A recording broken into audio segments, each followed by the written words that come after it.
Hello students, मैं P N sir आप सभी का easy maths with P N sir इस यूट्यूब चैनल पे स्वागत करता हूँ।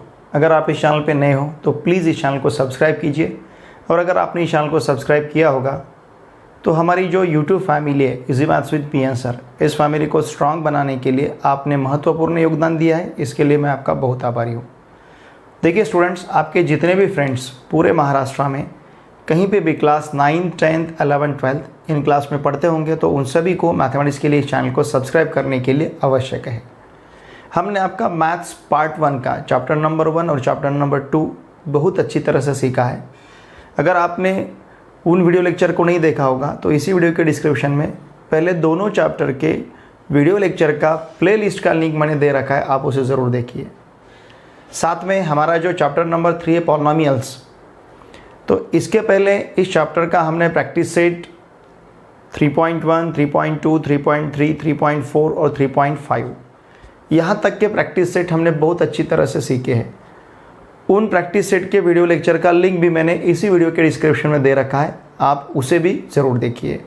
आज हम फैक्टराइजेशन ऑफ पॉलिनोमियल्स ये देखने जा रहे हैं और यहाँ पे सॉल्व करेंगे हम प्रैक्टिस सेट 3.6।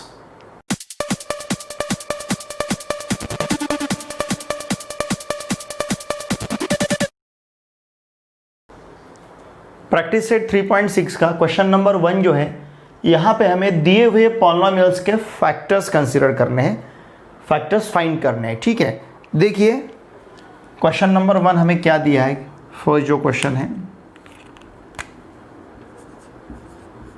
क्वेश्चन 1 में फर्स्ट पॉलिनोमियल हमें दिया है 2x² + x - 1। अब इसके हमें फैक्टर्स लेने हैं। ध्यान दीजिए, इसके फैक्टर्स हम किस तरह से यहाँ पे लेने वाले हैं। ठीक है, अब देखिए x² का कोएफिशिएंट देखेंगे हम, कितना है 2। फिर यहाँ का कांस्टेंट टर्म देखते हैं, कितना है -1। हमेशा ये हमें देखना ही है जब हमें फैक्टर्स कंसिडर करने। हम क्या देखेंगे, स्क्वायर टर्म का कोएफिशिएंट, चाहे वो फिर x² रहेगा, m² रहेगा, y² रहेगा। जैसे इस प्रॉब्लम में m वेरिएबल है, इस प्रॉब्लम में x है, यहाँ पे y वेरिएबल है, यहाँ पे x है, यहाँ पे भी x है। तो जो भी वेरिएबल रहेगा उस वेरिएबल का स्क्वायर जो टर्म में आता है उसका कोएफिशिएंट हम देखेंगे। जैसे x² का कोएफिशिएंट यहाँ पे 2 है और कांस्टेंट टर्म देखेंगे कितना है -1। तो इन दोनों का साइड में हम प्रोडक्ट लेते हैं, 2 × -1, ये प्रोडक्ट मिलेगा हमें -2। ठीक है, ध्यान दीजिए। फिर इस -2 के हमें इस तरह से दो फैक्टर्स कंसिडर करने हैं जिसका प्रोडक्ट -2 आएगा, इसका प्रोडक्ट -2 आएगा। लेकिन उन दो फैक्टर का, या फिर वो जैसे -2 के ऐसे दो फैक्टर्स कंसिडर करेंगे कि जिनका प्रोडक्ट -2 आएगा लेकिन उनका सम, ये जो मिडल टर्म है इसका कोएफिशिएंट आना चाहिए। अब ये x जो है, x का कोएफिशिएंट हमें यहाँ पे दिख नहीं रहा, मतलब कितना है, 1 है। समझ रहे हैं ना आप, x का कोएफिशिएंट कितना है, 1 है। तो देखिए -2 के हम इस तरह से दो फैक्टर्स कंसिडर करेंगे जिनका प्रोडक्ट क्या आएगा, -2 आएगा, और जिनका सम देखिए 2 + -1, इसका सम कितना आएगा, 1 आएगा, मतलब मिडल टर्म का कोएफिशिएंट आएगा। समझ रहे ना आप।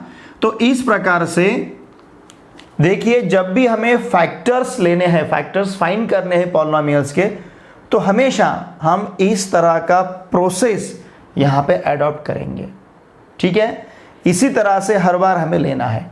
अब देखिए ये जो है 2x² + x - 1, इसको हम किस तरह से लिख सकते हैं, 2x² प्लस, अभी क्या देखा हमने, एक फैक्टर 2 लिया, एक फैक्टर -1 लिया, तो इसको हम लिख पाएंगे 2x - x। देखिए अब इस टर्म में और इस टर्म में कोई भी डिफरेंस नहीं है, यहाँ पे x है और इसी x को हमने क्या लिखा, 2x - x लिखा। तो 2x - x का आंसर हमें क्या मिलेगा, x ही मिलेगा, और साथ में यहाँ पे -1। समझ रहे ना आप, ये फैक्टर समझ रहे आप कैसा लिया है। देखिए क्या किया हमने, स्क्वायर टर्म का कोएफिशिएंट देखा कितना है 2, फिर हमने कांस्टेंट टर्म देखा कितना है -1, इन दोनों का साइड में प्रोडक्ट लिया, कितना आया था, -2। तो इस -2 के इस प्रकार के हमने दो फैक्टर कंसीडर किए हैं कि जिनका प्रोडक्ट -2 आएगा, लेकिन इनका सम जो है, इनका सम मिडल टर्म का, यहां मिडल टर्म का कोएफिशिएंट आएगा। मतलब हमें क्या करना है, हमेशा देखिए, हमेशा हमें क्या करना है, इन दोनों टर्म का मतलब स्क्वायर टर्म का कोएफिशिएंट और कांस्टेंट टर्म, इनका प्रोडक्ट लेना है, और जो भी प्रोडक्ट आएगा उसके इस तरह से दो फैक्टर कंसीडर करने हैं कि जिसका सम मिडल टर्म का कोएफिशिएंट आना चाहिए। यहां पे x का कोएफिशिएंट कितना है, 1 है, तो हमने 2 + -1 अगर लिया तो इसका आंसर हमें 2 - 1 मिलेगा। समझ रहे हैं ना आप, 2 + -1 का आंसर क्या मिलेगा, 2 - 1, और 2 - 1 का आंसर कितना मिलेगा, 1, और 1 x का कोएफिशिएंट है। ठीक है, अब देखिए पहले दो टर्म से जो हमें कॉमन दिखता है वो हम बाहर लेंगे, फिर बाद के दो टर्म से हम जो कॉमन दिखता है बाहर लेंगे। ठीक है, अब इन दोनों में से हम 2x बाहर ले सकते हैं, तो ब्रैकेट में हमारे पास x + 1 आएगा। इन दोनों में से हम -1 बाहर ले सकते हैं, तो ब्रैकेट में और हमारे पास x + 1 बचेगा। 2x लिया तो x + 1 बचा है। देखिए 2x² से 2x बाहर लिया तो x रहेगा यहां पे, यहां से 2x बाहर लिया तो 1 रहेगा। -x -1 से -1 अगर हमने बाहर लिया तो ब्रैकेट में यहां पे x + 1 रहेगा। समझ रहे ना?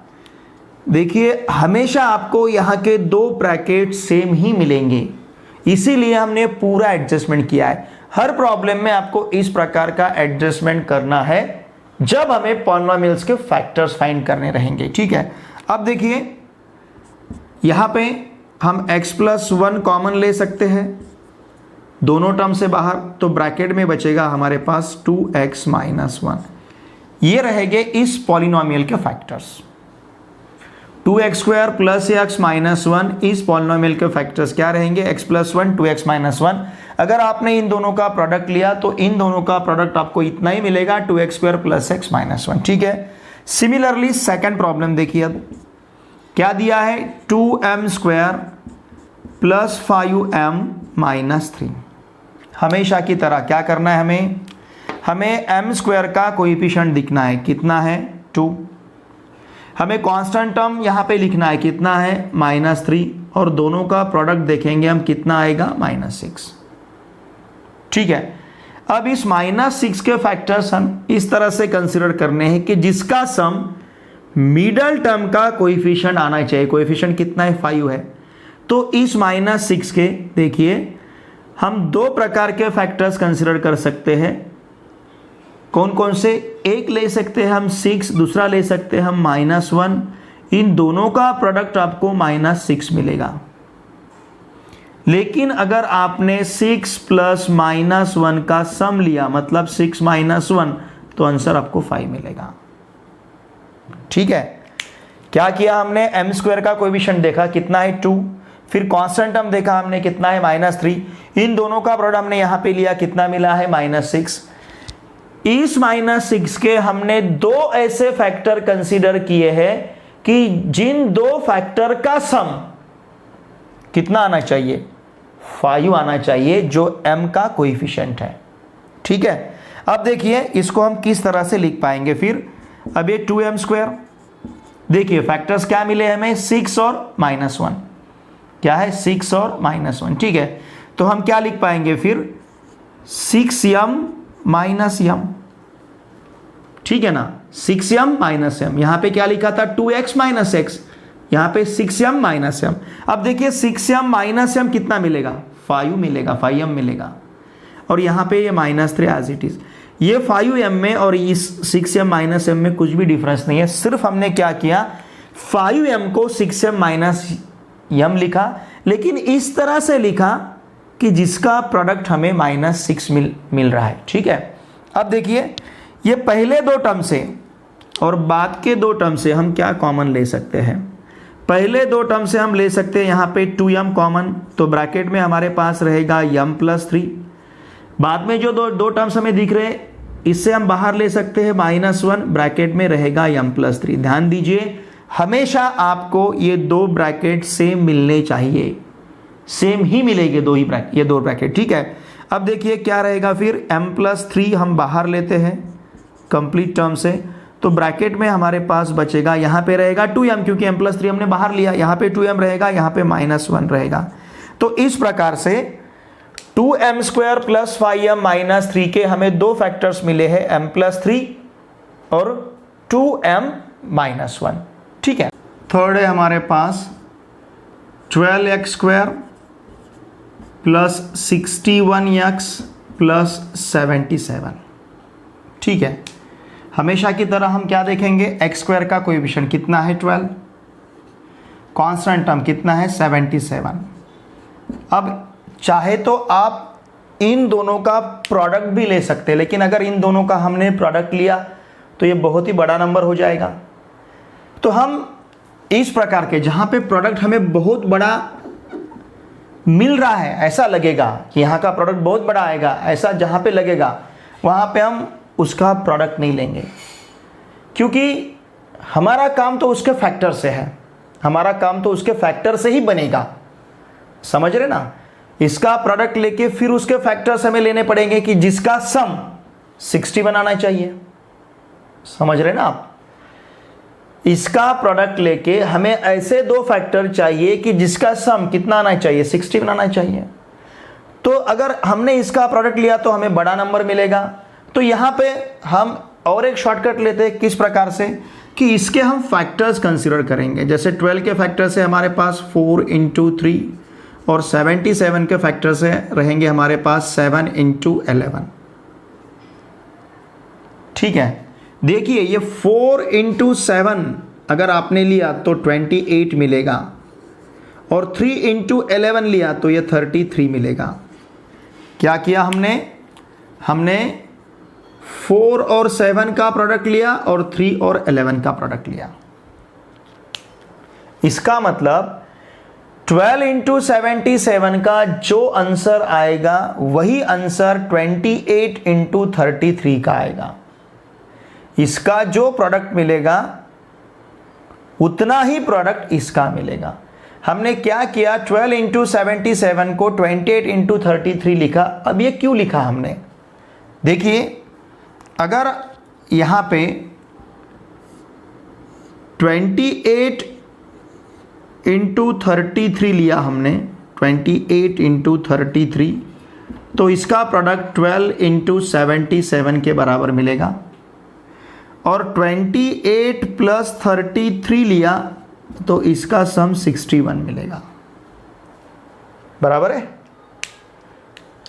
28 + 33 का सम, इसका आंसर 61 मिलता है, और 28 × 33 का इसका जो प्रोडक्ट है, इसका प्रोडक्ट और इसका प्रोडक्ट सेम रहेगा।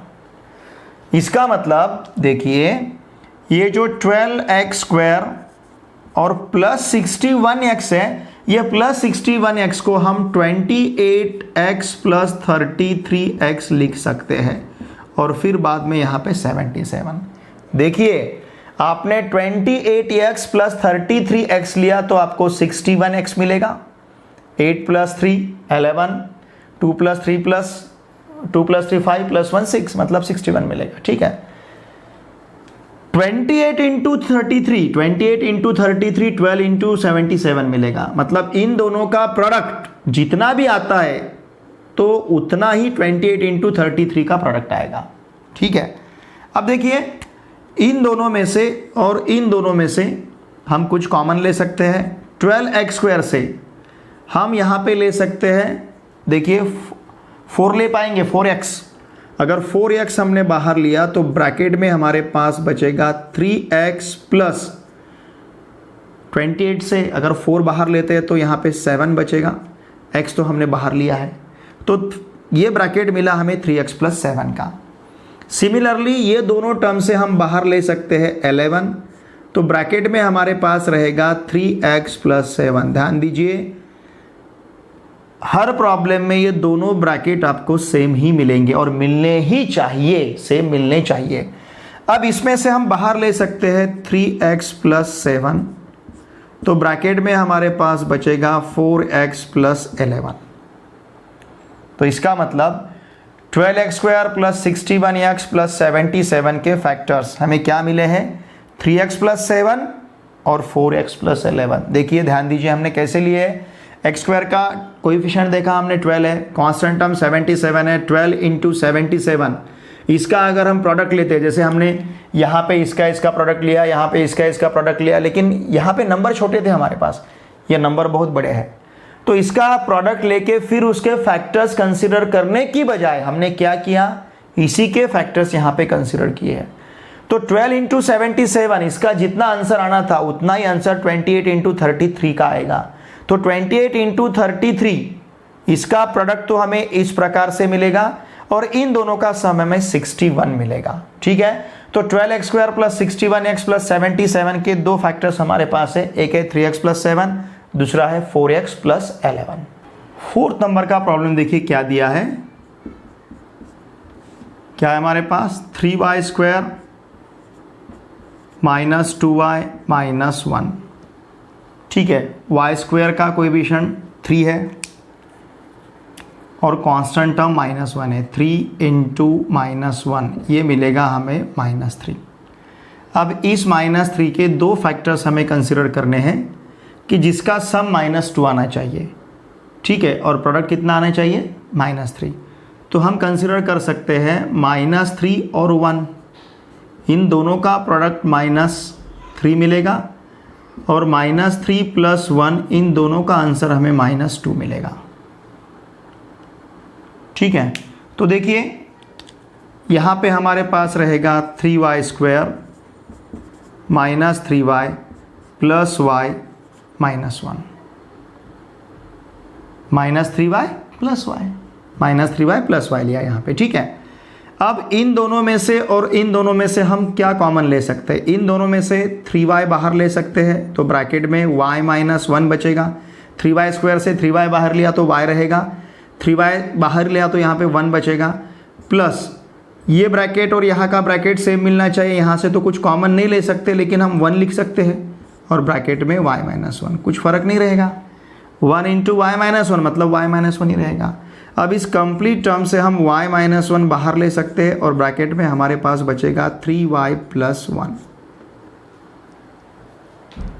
ठीक है, तो इस प्रकार से इसके फैक्टर्स रहेंगे। अब फिफ्थ नंबर का प्रॉब्लम देखिए हमें क्या दिया है, ध्यान दीजिए। फिफ्थ नंबर के प्रॉब्लम में हमारे पास है √3x² प्लस 4x प्लस √3। ठीक है, देखिए यहाँ पे x² का कोएफिशिएंट √3 है, कांस्टेंट टर्म √3 है, इन दोनों का प्रोडक्ट 3 रहेगा। अब 3 के फैक्टर्स हमें इस प्रकार से कंसिडर करने हैं कि जिसका सम हमें 4 मिलना चाहिए, मिडिल टर्म का कोएफिशिएंट। तो क्या ले सकते हैं हम, सम हमें 4 मिलना चाहिए और प्रोडक्ट हमारे पास 3 आना चाहिए। देखिए हमने 3 इंटू 1 लिया तो आंसर हमें 3 मिलेगा और हमने 3 प्लस 1 लिया तो आंसर हमें 4 मिलेगा। तो अब हम यहाँ पे क्या ले सकते हैं, √3x² प्लस ये 4x को क्या लिखेंगे, 3x plus x, 3x plus x plus √3। ठीक है, अब हम लिख पाएंगे √3x² plus √3 into √3x plus x plus √3। ठीक है, अब इन दोनों में से और इन दोनों में से हम क्या कॉमन ले सकते हैं देखेंगे, ये √3 इंटू √3 3 मिलेगा यहाँ पे।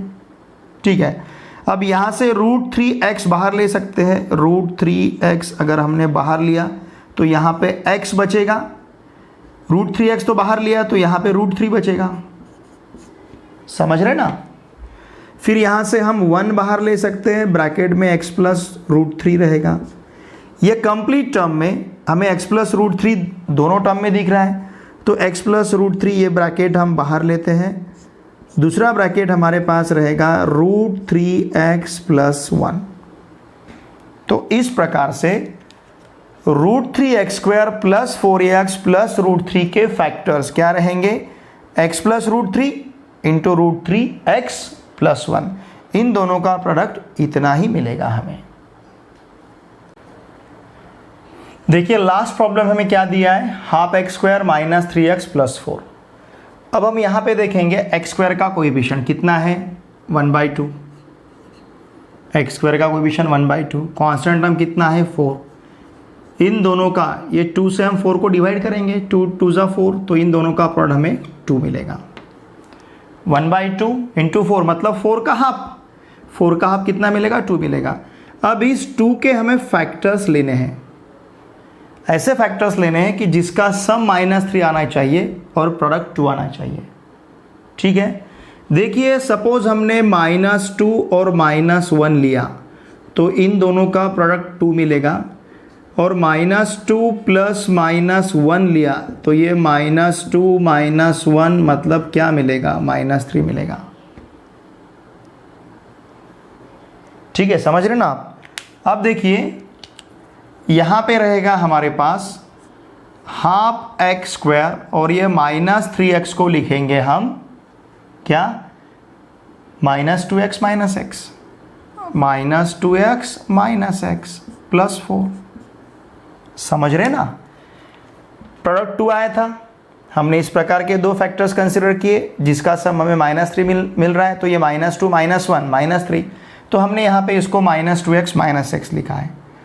अब देखिए इस टर्म को हम क्या करेंगे, 1/2 एक्स स्क्वायर, सिर्फ मैं इसको इस प्रकार से लिखता हूँ 4/2 एक्स, 4/2 मतलब कितना 2, क्योंकि मुझे यहाँ से 1/2 बाहर लेना है। फिर ये -x और प्लस 4। अब इन दोनों टर्म से और इन दोनों टर्म से देखिए हम बाहर क्या लेते हैं कॉमन, यहाँ से हम बाहर लेंगे हाफ एक्स, क्या लिया बाहर हमने हाफ एक्स, तो यहाँ पे x बचेगा, समझ रहे, ये माइनस रहेगा, हाफ एक्स तो बाहर लिया हमने तो यहाँ पे 4 बचेगा। देखिए हाफ एक्स से x को मल्टीप्लाई किया तो हाफ एक्स स्क्वायर मिलेगा, हाफ एक्स से 4 को मल्टीप्लाई किया तो -4/2 x मिलेगा। समझ रहे ना। अब यहाँ से हम -1 बाहर लेते हैं तो ब्रैकेट में हमारे पास x - 4 बचेगा। ठीक है, अब ये कंप्लीट टर्म से हम बाहर क्या ले सकते हैं x - 4, तो ब्रैकेट में हमारे पास क्या रहेगा हाफ x - 1। समझ रहे हैं आप। तो इसका मतलब half x square -3x plus 4 के फैक्टर्स क्या रहेंगे, एक फैक्टर रहेगा x - 4, दूसरा फैक्टर रहेगा हाफ x - 1। यहाँ पे हमारा प्रैक्टिस सेट 3.6 का प्रॉब्लम नंबर 1 कंप्लीट होता है। प्रॉब्लम नंबर 2 हम नेक्स्ट लेक्चर में देखेंगे, लेकिन क्वेश्चन नंबर 2 में देखिए प्रॉब्लम नंबर 5, प्रॉब्लम नंबर 6 और प्रॉब्लम नंबर 7, इन 3 प्रॉब्लम को डिलीट किया गया है 2020-2021 एजुकेशनल ईयर के लिए। मतलब आपको 9th के एग्जामिनेशन में क्वेश्चन नंबर 2 से 5th, 6th और 7th इसमें से क्वेश्चन पूछा नहीं जाएगा, लेकिन सेल्फ स्टडी के लिए आपके लिए ये इंपॉर्टेंट है।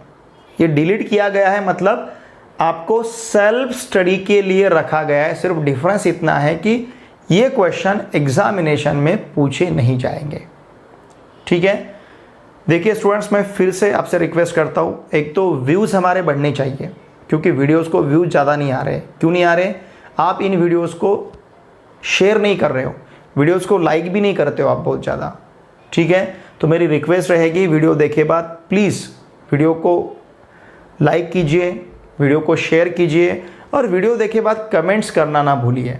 ठीक है, और आपने आपके जितने भी फ्रेंड्स पूरे महाराष्ट्र में कहीं पे भी क्लास 9, 10, 11, 12 इनमें से किसी भी क्लास में अगर पढ़ते होंगे तो उन सभी को मैथमेटिक्स के लिए इस चैनल को सब्सक्राइब करने के लिए आवश्यक है। अब हम मिलते हैं नेक्स्ट वीडियो लेक्चर में। Thanks for watching my video.